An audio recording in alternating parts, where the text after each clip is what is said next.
Yes, dito na yung in-order namin ano, na goto with chicken.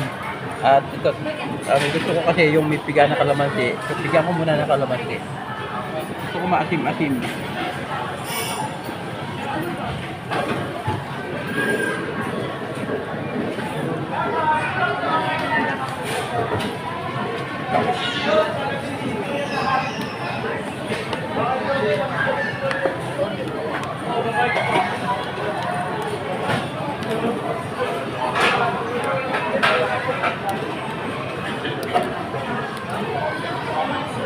Kain po tayo mga minamahal kong mga taga-subaybay.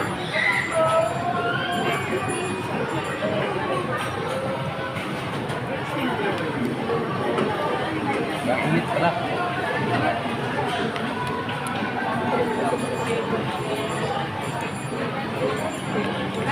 Tamang-tama ang timpla. Thank you for watching. Mabuhay po mga minamahal kong mga taga-subaybay. Please like and share po.